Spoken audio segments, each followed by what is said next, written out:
선생님, 오늘 이제 뭐 새벽이라고 하기에는 6시가 돼버렸는데, 아침 수다는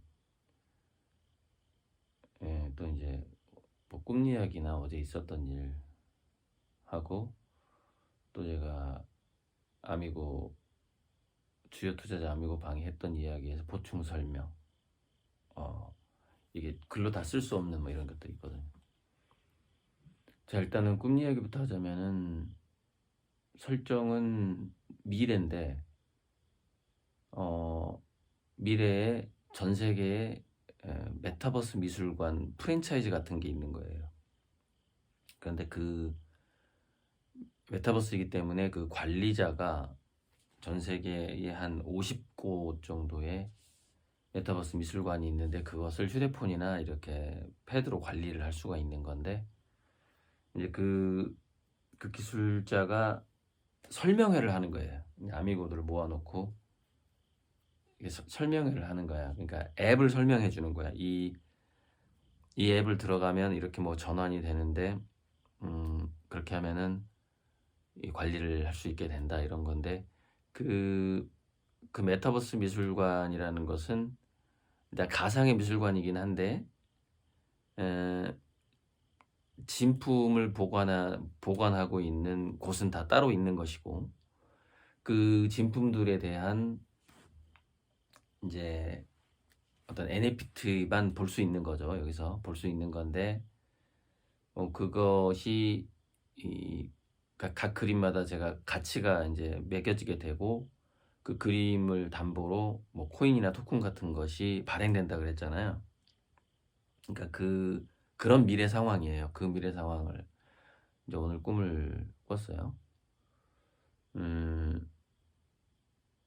그래서 아무튼 아미고님들이 향후에 그런 어떤 그 미술품 담보 은행에 있어서도 각자 자기가 이제 안방에서 이렇게 관리할 수 있게 되는 것이죠. 전에 데미어너스트가 이렇게 점 찍은 그림들을 NFT로 살래, 이렇게 만질 수 있는 그림으로 살래 해가지고 NFT로 팔린 그림을 불태우는 퍼포먼스가 있었는데, 제가 그때 엄청나게 바보짓이라고 했어요. 왜냐면 NFT라는 것은 진품이 있기 때문에 더 가치가 좋아지는 것이거든요. 그러니까 좀 뭔가 이해를 잘못했다. 그래서 저 사람은 원래 좀 그런 성향이 있긴 있었는데, 굉장히 얼리 어답터이긴 한데, 뭔가 유행을 너무 가볍게 타는구나, 데미어너스트가. 그런 거를 전부터 느껴왔는데, 참 위험하다, 이런 생각이 좀 그 퍼포먼스 보면서 들었어요. 그렇게, 그러니까 NFT를 잘못 이해하고 있다. 그러니까 메타버스하고 NFT를 잘못 이해하고 있구나. 이제 그런 거죠. 그러니까 하나의 아무튼 거기까지 얘기하고요. 꿈 얘기는. 그다음에 이제 삼양 시리즈를 새로 시작을 하니까, 과거에 제가 그림을 그리다가 진행이 잘못돼 꼬인 거야. 스텝이 꼬였어. 이게 좀 스텝이 좀 꼬인 건데 너무 제대로 보여주고 싶지도 않아요. 스텝이 꼬였어. 그래서 태양은 잘 나왔는데 이거 어떡하지? 그러고서 한 2년 묵혀놓은 거예요. 해법이 보이질 않아. 근데 이제 삼양 시리즈를 딱 시작하니까 이거 삼양으로 만들면 되네 라고 이제 해법이 보이는 거예요. 새로운 시리즈가 나오니까. 그래서 원래 이거는 옛날에 제가 시에서 제목을 가져오길 좋아했는데, 21년도 완성작인데 해에게서 소년에게라는 하려다가 이제 이게 찍찍 긋고 이제 여기다가 삼양 시리즈로 바뀌는데 별에서 꽃까지 하고 삼양 시리즈가 결합되는 그림이 되는 거죠. 그래서 이제 오늘 좀 기본 스케치, 그러니까 하얀 태양하고 빨간 태양하고, 이건 노란 태양은 있으니까 현재 흰 태양하고 달은 그려져 있고, 흰 태양하고 이제 빨간 태양을 그리고 나서 흰색 꽃잎, 빨간 꽃잎, 그다음에 황금색 꽃잎이 이 밑에 이제 섞이게 되는 거예요. 왜냐면 세 개의 태양으로부터 빛이 떨어져야 되니까. 그래서 중간중간에 이게 왜 잘못된 그림이 돼버리냐면은 중간에 이제 이게 이 날리는 꽃잎처럼 날리는 햇볕들이 있잖아요. 그 빛의 이파리 같은 건데 여기에 제가 급했어 조금. 그래서 이거 하나하나 그릴 때마다 정말 이 위치가 좋은지를 본능적으로 느끼기도 하고 구도도 봐야 되고 하는데 그거를 충분히 고려하지 않은 채 너무 많이 그려버린 거예요. 그래서 이제 돌이킬 수 없게 된 거야. 그래서 이거를 어떻게 하면 되냐면은 이제 흰색 이파리하고 빨간 태양 이파리를 덮는 거예요. 골고루. 덮으면서 방향이라든가 모양이 잘못된 거를 덮어가지고 여기 일부 빨간 빛 방울처럼 이렇게 빨간 잎도 있는데 그래서 이걸 삼양 시리즈하고 꽃가지 시리즈로 결합하면은 괜찮을 수도 있겠다는 생각이 들어서 이걸 가져왔어요. 전주에서 이거 삼양 시리즈로 개조하려고. 그래서 나름 해법이 보여서 기분이 좋고요. 해법이 보여야 돼. 그리고 또 하나가 있어서 삼양 시리즈가 흰 태양, 노랑 태양, 빨강 태양 이렇게 들어가는데 그 보면은 제가 우리 이제 아미고님들 자녀라든가 이렇게 사주를 보면은 사주가 좋은 사람이 있어요. 대다수는 되게 편벽돼 있어요. 사주가 막 최근에 2명을 봤는데 그 예전에 주문자예요. 예전에 완납자가 이제 3년 기다렸다고 연락이 왔어요. 그래서 그 부부하고 자녀의 사주를 딱 봤는데 우와 어떻게 된 거냐면은 그 남편은 화가 단 하나도 없어요. 수만 5개고 그 엄마는 뭐가 하나도 없더라. 수가 하나도 없고 목이 4-5개인가 이렇게 있어요. 그러니까 둘이 뭔가 상당히 보완은 돼요. 이렇게 부부가. 그래서 그런지 그 자녀는 굉장히 괜찮은 사주로 나왔더라고. 그러니까 뭔가 좀 한번 공부도 잘할 것 같고 괜찮게 나왔어. 그런데 이제 조금씩 부족한 게 있어. 그래서 이 자녀한테는 이 부족한 컬러로 만든 뭐 별에서 꽃까지라던가 아니면은 삼양 시리즈가 좋겠구나. 그래서 어제 이제 제안을 했어요. 부부만 화천대유로 가고 사주보안으로 가고 자녀는 사주가 좋으니까 별에서 꽃까지로 가는 게 좋겠다. 그렇게 가고 그게 왜 좋냐면은 화천대유하고 별에서 꽃까지는 지금은 같은 호수로 치지만 시간이 지나면 이거 10배 이상 그 그림의 값어치가 달라진다. 그래서 별에서 꽃까지를 가져가시고 이걸로 나중에 그 담보대출을 받는데 활용을 하시면 된다. 그러니까 꼭 지금 부부는 너무 그림이 필요할 것 같은데 자녀는 그 원만한 사주고 괜찮은 사주이기 때문에 그냥 감상용 그림이 가도 충분할 것 같다. 이제 그렇게 이제 컨설팅을 해줬어요. 총 60호 계약자인데 60호를 어떻게 분배할 것이냐 이제 이런 거죠. 그 가정에. 그래서 이제 되게 만족을 했고 이제 제 컨설팅대로 가기로 했고, 그러니까 저는 아미고님들한테 나중에 그러니까 지금 당장에 좋은 것과 나중에 더 좋을 것 이거를 좀 제 나름대로 이렇게 분배를 해드려요. 그 부분. 근데 그 분배를 이제 사실 보면서 해주는 거예요. 그러니까 이 사람이 현재 그래서 이제 그 남편분은 화가 하나도 없기 때문에 좀 더 빨리 화천대유를 보내주기로 했어요. 그러니까 약간 순번이 조금 그러니까 뭐냐면은 딱 사주를 보면 이 사람은 큰 문제가 있겠구나라는 분이 있어요. 이 사람은 빨리 보내줘야 되겠다 뭐 이런 게 있어요.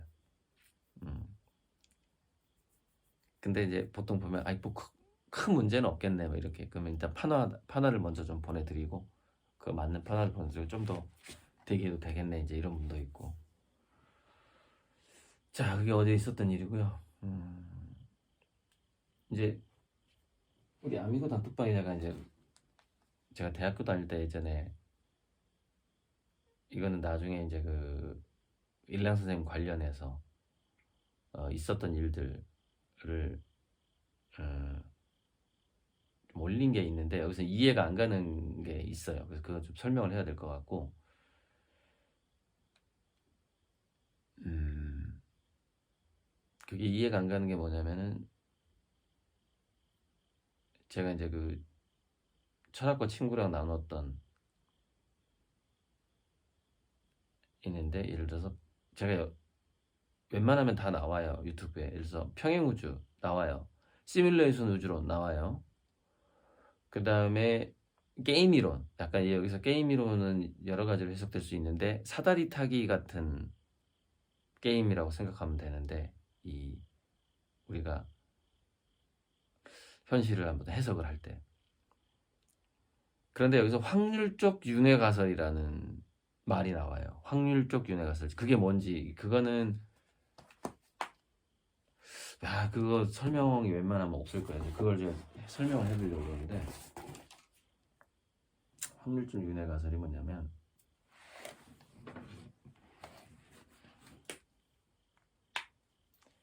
이런 거예요. 각 시대가 있어요. 시대가 있어. 그런데 여기 현재 내가 있어. 이거 평행우주론에서 나오는 거예요. 그리고 그 많은 그 천사들이라는 그 현자들이 했던 이야기를 제가 이제 이게 도표로 보여드리는 건데, 근데 이 사람에게 굉장히 많은 조언자들이 있어요. 이렇게 조언자들이. 근데 이제 저처럼 어떤 능력자가 야, 너 전생에 보니까 전생에 이 시대 A였고 이 시대 B였고 이 시대 C였더라. 그래서 A, B, C가 돼가지고 지금 현재 너가 됐는데, 그래서 너는 앞으로 이런 일을 하게 될 거야. 여기 현재니까 D나 퓨처니까 F라고 합시다. F 퓨처 A, B, C, D. D가 현재와 어울리나요? D라고 합시다. D가 현재야. F를 하게 될 거야 라고 얘기를 했어. 그런데 또 다른 사람은 딴 얘기를 하는 거야 나한테. 아니야, 너는 이때 뭐 C 다시였고 B 다시였고 A 다시였어, 이런 얘기도 하는 거야. 근데 겹치기도 하고 뭐 또 그래, 막 이렇게 겹치기도 하고. 이게 이제 확률적 윤회가설인데, 그러니까 코펜하겐 해석이랑 비슷한 거예요.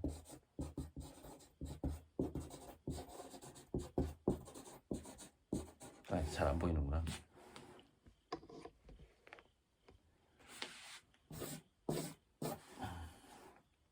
코펜하겐 해석은 뭐냐면은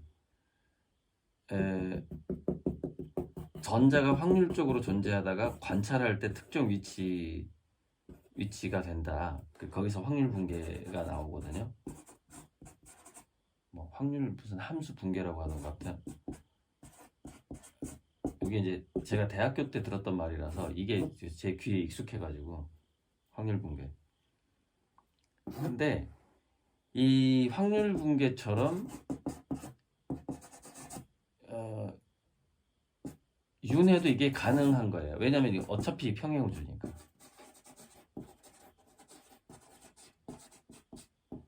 자, 이게 아주 드물지만 이런 이 확률적 윤회설이 드물긴 하지만 이런 경우가 있어요. 무슨 얘기냐면 초등학교 때 이제 어떤 애가, 우리 삶이 이제 여기서부터 한 이 정도라고 치면은 어떤 위인전을 읽었는데 어떤 특별한 위인에게 너무 감명을 받은 거야. 예를 들어서 너무 감명을 받았어. 음. 그래가지고 이제 그 사람을 자기 마음의 멘토로 삼은 거야. 이제 그 사람이 여기 A 트리플 A 이 사람이라고 쳐봐. 이 사람 마음에 품었어. 단지 책에서 만난 멘토인데, 예, 품은 거야. 그러면은 이게 그것만으로 뭐냐면 과거가 바뀌어요. 예를 들어서 근데 만약에 내가 근데 이 사람이 전생이라는 걸 모르다가 뭐 한 고등학교 대학교 돼서 우연히 전생을 믿게 됐어. 그러니까 믿거나 말거나 그러니까 믿는 사람한테 이런 해석이 일어나고 이런 확률 분포 전생의 확률 분포가 일어난다는 건데, 자, 그래서 믿게 됐어. 그러니까 우연히 어떤 영역자한테 자기가 과거에 알았던 A 뭐 이런 사람이라고 얘기를 들었어. 그럼 그 얘기를 듣는 순간 원래 이 사람의 과거에 어떤 전생은 이랬을 수 있어요. 뭐 이랬을 수 있어요. 근데 그 이야기를 듣는 순간 그게 약간 바뀌는 거예요. 이렇게 정말로 바뀌는 거예요. 근데 이게 확률적으로 존재한다는 거예요. 그러니까 또 이제 이게 이제 과거에 그 각각의 삶들이 있고 요게 뭐 그냥 몇백 년, 천년 단위라고 쳐요. 이것도 약간 평행우주랑 원리가 똑같아요. 사다리 타기야. 이 사람이었을 수도 있어. 예를 들자면은 이 사람이 무슨 제자였을 수도 있고 뭐 이러는 거예요. 근데 이게 확률적으로 존재한다고요. 확률적으로. 근데 확률적으로 존재하는데 언제 그러면 확률 붕괴가 되느냐? 언제? 여기서 뭐가 따라줘야 돼요? 실천력이 따라줘야 되는 거예요. 이거는 정말 어떤 멘토링의 그 윤회 버전인데 그러니까 모든 멘토링이 비슷한 거예요. 그 제가 전에 얘기했던 믿음과 감사의 깊이가 미래를 결정한다라는 거하고도 똑같고, 단지 그때 제가 강의를 할 때는 이게 1초 뭐 0.1초 1초 단위였어요. 그때 강의할 때는. 근데 이거는 1초 단위가 아니라 100년 1000년 단위잖아요. 이게 500년 기간만 길어졌을 뿐이에요. 근데 똑같아. 기간만 길어졌을 뿐인데 그런 게 중요하지 않아요. 우주는. 그러니까 이게 1초 전이냐 1000년 전이냐가 중요하지 않아요. 원리는 되게 비슷하게 작동을 하는 거죠. 비슷하게 작동을 하는데, 그래서 예를 들자면은 그 화살의 비유랑 같이 한번 가봅시다. 이 친구가 어떤 과거의 스토리를 들었는데 결단력이 너무 대단한 거예요. 그래서 정말 전생에 그 사람이 아니면은 할 수 없는 행동들을 하기 시작하는 거야. 실천을 하기 시작하는 거예요.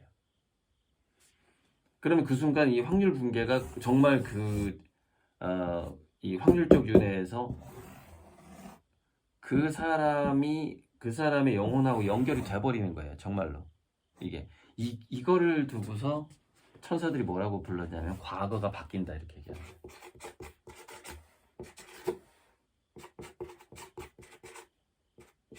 그러니까 이걸 이해를 못하는데 쉽게 이해할 수 없는 말이에요. 과거를 바꿀 수 있다라는 말이. 그리고 제가 자주 말하는 미래를 기억하라는 말.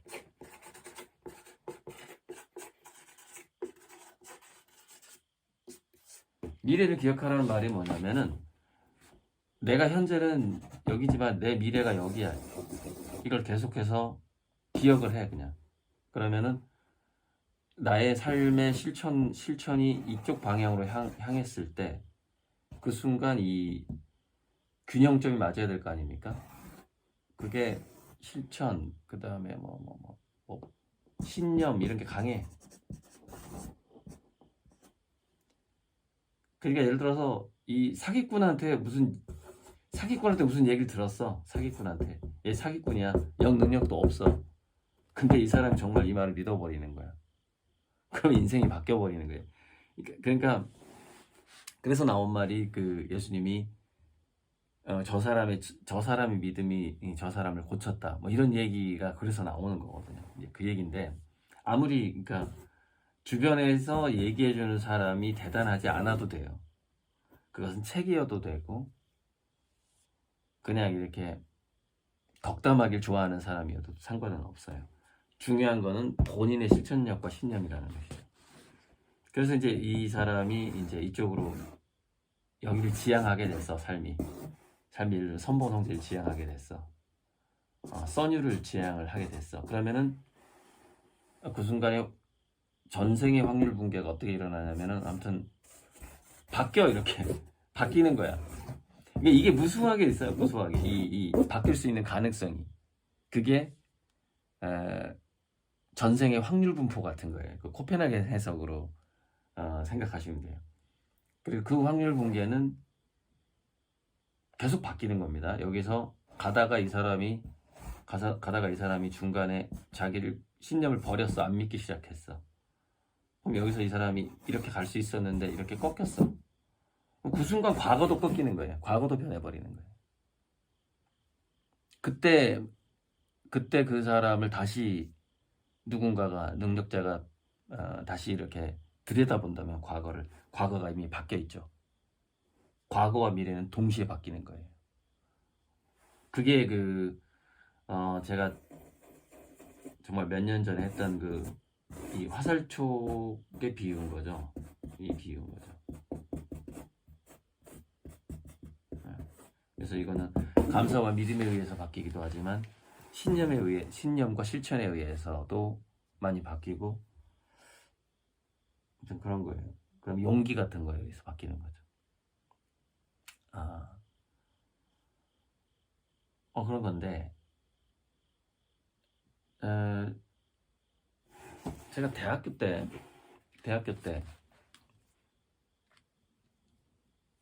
일랑 선생님이 저한테 그랬어요. 스케치 여행 갈 때 그 버스 맨 앞에 저랑 선생님이랑 둘이 앉아 있었어. 작가를 성공시키는 것은 실천력이야. 딱 이 말을 했어요. 이게 가장 중요하다 그랬어요. 세계적인 작가가 되려면 실천력이야. 딱 이 말을 했죠. 근데 보통 우리 스승들이 각 제자마다 해주는 말이 다르잖아요. 공자 같은 경우에도 다른데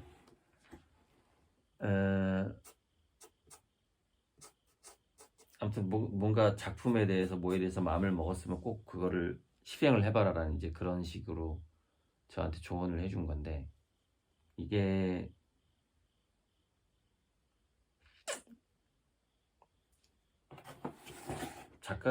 아무튼 작가가 되든 뭐가 되려면 몇 가지가 필요한데 이 약간 뭐냐면 이 순수성하고 저돌성이 결합된 게 실천력이에요. 순박? 근데 이게 부족한 문제가 뭐냐면 머리를 굴리기 시작을 해. 그래서 자꾸 미래의 확률을 생각한단 말이에요. 신념이 약해지는 거야. 이게 약해져. 그러면 실천력도 약해져요. 그래서 스승들은 이걸 봐요. 이거를 보고 그 다음에 또 이걸 봐요. 만만치 않아. 저돌성이 있어야 돼. 이거는 스승들이 제자들한테 이렇게 뭔가를 전수할 때 선불교에서도 그렇고 전수할 때 이거 보고 이거 봐요. 근데 또 하나를 봐요. 그게 뭐냐면 이제 지혜를 봐요. 지혜를. 야, 이 삼박자를 갖추기가 자 인간성의 그 순수와 순박이 있어야 돼. 근데 굉장히 나름 저돌적인 추진력이 있어야 돼. 근데 걔가 지혜가 있어야 되는 거야. 이 세 가지를 봐요. 스승들은 항상 그 제자한테 이 세 가지가 다 있는지를 보는 거예요. 왜? 그래야만 그 세 가지가 다 있어야만 자기가 원하는 그 태양에 도달할 수 있기 때문에. 셋 중에 하나만 없어도 안 돼요. 지혜가 없어도 안 되고 조돌성, 용기, 이건 저기 용기죠. 그러니까 용기인데 순수는 뭐 덕성? 우리가 항상 지덕체 하는 게 이 용기가 체야 체. 그러니까 체력이 없으면 용기가 안 나와. 그래서 지덕체 하는 건데 그러니까 요거 세 개를 꼭 봅니다. 그래서 이제 저하고 일랑 선생님하고의 지금 유튜브에서 말할 수 없는 그런 여러 가지 사연들이 있는데 선생님 이걸 본 거예요. 저한테 이 세 가지를 본 겁니다. 이거를. 예. 그리고 이제 거기에 대한 어떤 칭찬도 있었고. 자, 이게 확률적 윤회 가설이에요. 그러니까 확률적 윤회 가설이란 말이 기존에 있는 게 아니고 제가 이제 다시 한번 정리를 해보는 거예요. 이게 그러니까 내가 현재가 안 바뀌는 것 같지만 그러니까 나는 안 바뀌죠. 현재 다들 갑자기 뭐 10분 후에 나의 얼굴이 바뀌고 이러진 않잖아요. 안 바뀌죠.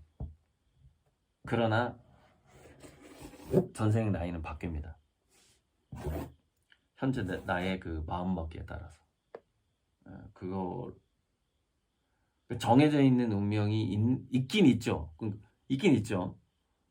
근데 너무 많은 거야. 너무 많은 거야. 정해져 있는 게 너무 많아. 이미 그 우주가 다 펼쳐져 있어. 그래서 엊그젠가 제가 소설가가 어떤 소설을 쓰기로 마음을 먹었을 때 등장인물이 나타나서 대사를 읊어주는 경우가 있다. 그런 얘기를 했는데 그게 뭐냐면은 인간 소설가가 뭐 환타지든 SF든 뭐든 간에 뭐 범죄 추리물이든 뭐든 간에 아무리 머리를 굴려봐도 우주의 어딘가에 실제로 그 사건이 있는 거예요. 실제로 있는 거예요. 실제로. 그러니까 평행 우주 전체의 다양성과 그 폭넓은 현상들, 이 지구에서 있는 우리 우주에 있는 물리법칙을 벗어난 현상까지 있다고 하니까 그것까지 정말 상상하기 힘들거든요. 모든 게 있는데 모든 게 있다고 하는데 인간이 상상하는 것이 없겠어요. 그래서 인간이 어떤 상상하면은 그 실제 있는 차원에서 영감이 와버리는 거예요. 그게 그런 현상이에요. 저절로 등장인물들이 나한테 자꾸 뭔가 말을 거는 현상이 나타난다는 게 그게 실제 그 어떤 다른 우주에 있는 영혼이랑 연결되는 현상인 것이죠. 저는 이제 이게 그림도 마찬가지라고 생각하거든요. 그러니까 제가 그려내야 될 그림이 어딘가에 미래가 있어요. 저는 그걸 찾아가는 거예요. 지금 찾아가는 건데 신념과 실천을 놓치면 안 돼요. 그럼 무너지는 겁니다. 근데 그 사람이 어떤 사람이 신념과 실천에 이 사람이 잘 유지하고 있어. 그걸 어떻게 판단하죠? 그거는 이걸로 판단하는 거예요. 뭘로 판단하느냐?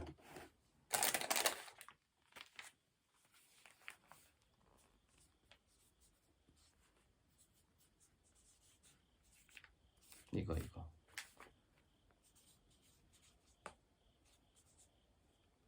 사람은 요거 이게 있고 지혜가 있는데 순박과 저돌이 약한 사람의 특성이 있어요.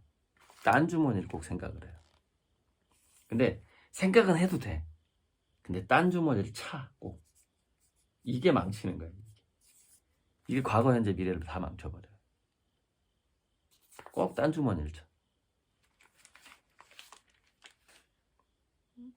물론 그것이 뭐 옵션이다. 그 다음에 실패할 걸 대비해서 뭐 했다. 보험을 들어놨다 뭐 이러는데 그게 참 딜레마예요. 그래서 저는 보험을 들지 않아요. 딴 주머니를 차지 않거든요. 그게 이제 이런 우주 원리가 있기 때문에 딜레마예요, 그게. 딴 주머니를 차야 된다라는 것에 좀 빠져 있잖아요. 그러면 그 사람의 인생은 전부 딴 주머니만 있게 돼요. 그런 위험성이 있어요. 상당히. 아, 참. 이 페이지는 제가 이제 고양이를 키우는 사람이 쓴 이야기를 좀 들려주려고. 고양이 눈에 자기 얼굴이 비치는 경우가 있잖아요. 그래서 이제 이 사람은 이제 제가 제 그림에서 의도하는 바를 약간 얘기를 하고 있는데, 나를 빤히 관찰하고 있는 나의 고양이를 볼 때면 저 생명체의 머릿속에 어떤 생각이 흘러가고 있을지 궁금해진다. 고양이는 개에 비해 표정이 없는 동물이다. 그러나 말없이 주시하는 눈동자에는 너무나 많은 것이 담겨 있다. 그것은 내가 절반도 이해하지 못하는 다른 종족의 세계다. 그러다가 드물게 그 작은 얼굴에 박힌 두 개의 눈동자를 통해 나를 비춰보는 일이 내 경험이 아닌 것처럼 느껴질 때가 있다. 그것은 거울을 통해 나를 보거나 유리처럼 바깥으로 난 창구를 통해서 사람들을 보는 것과는 확실히 다른 경험이다. 네, 아주 좋은 문단이에요. 화가구나. 글을 쓴 사람이 김영글이라는 화가네. 미술 작가로 나오는 미술 작가. 고양이를 키우는, 이게 남자일까 여자일까? 김영글. 영글. 근데 왠지 문장에서는 여성성이 느껴지긴 해요. 여성성이 느껴지는데 약간 문장이 약간 중성적이에요, 느낌이. 남녀는 잘 모르겠는데 나중에 검색해보는 걸로 하고. 그래서 요게 이제 눈동자에 비친 자기 자신의 모습이라든가, 제가 이제 아직 그 그림은 안 그렸는데, 예를 들면은 이런 거예요. 자, 고양이 눈에 제가 이것까지는 그렸잖아요. 이렇게 산이 있는 것까지 그렸어요. 이렇게 달이 있는 것까지. 그죠? 고양이 눈에. 여기가 이제 동공. 산과 달은 한 3개 정도 그렸어요. 그래가지고 하나는 탈렸고 하나는 불에 타버렸고 그랬는데, 근데 이런 거를 그릴 생각도 있었어요. 아이디어는 아직 실천은 안 했지만, 뭐냐면 뭐 여기다 사람의 그림자가 있을 수 있거든요. 이렇게 산이 아니라 뭐 이렇게 무슨 얘기냐면은 고양이의 그 집사는 고양이를 쳐다보고 있지만 고양이는 달을 쳐다보고 있는, 이런 식으로 산 대신에 사람이 들어가는 것. 그 다음에 또 하나는, 이건 나 그린 적이 있는데, 나무 그림자가 있어. 나무가 막 있어. 나무나 풀이 숲속에 숨어서, 나무 뒤에 숨어서 달을 바라보는 고양이에요. 그러니까 이거 3가지는 제가 꼭 하고 싶었어요. 그리고 이거는 한 적이 있고 근데 이건 아직 안 했어요. 근데 이거는 다양한 버전이 될 수도 있는데, 이렇게 이것도 한번 그린 적이 있네. 그래서 저기 후배 선물했는데, 문이 열린 문틈으로 보이는 바깥, 그 다음에 창문도 그린 적이 있긴 하네요. 이렇게 뭔가 창문이 이렇게 있어요. 창문, 눈동자가 있고 홍채도 있는데 창문 밖에 이렇게 뭔가 구름이 있다든가, 이것도 그린 적이 있어요. 이런 거. 이런 건데, 근데 이런 거를 처음에 초창기에 다 구상하고 그려보기도 했는데, 그래도 태양을 그리는 게 기분이 제일 좋은 거예요. 하고 더 그리고 싶고, 태양과 별과 유성과 달을 그리는 게 더 좋아, 그냥. 별에서 꽃까지. 그래서 이걸 구상은 했지만 여기에 이제 몰입하기가 어려운 건데, 산 위에 뜬 달과 고양이는 그게 이제 제가 원조 최초의 그림이고, 야생 고양이가 바라본 그 푸른 달, 이 시리즈는 계속 갈 것 같고, 그러니까 어떤 시리즈가 탄생했다가 뭐 소멸되고 뭐 그럴 거예요. 저도 제 그림도. 또 30분 넘었네. 일단 오늘은 우리가 지혜와 용기와 덕성 중에서도 좀 일단 믿음의 덕성이 중요해요. 어떤 미래, 어떤 자기가 원하는 미래와 꿈에 다가가기 위해서는. 그래서 그거는 스승들이 제자들을 바라볼 때 기대하는 덕성이기도 해요. 그리고 제가 일랑 선생님한테 들었던 이야기도 하고 또 칭찬이기도 하고. 그래서 오늘은 미래를 기억하라는 저의 제 책에다가, 이제 첫 번째 책 정겨꼴찌 서울대 가다 책에다가 자주 사인을 했던 문구입니다. 여기까지 하겠습니다. 30.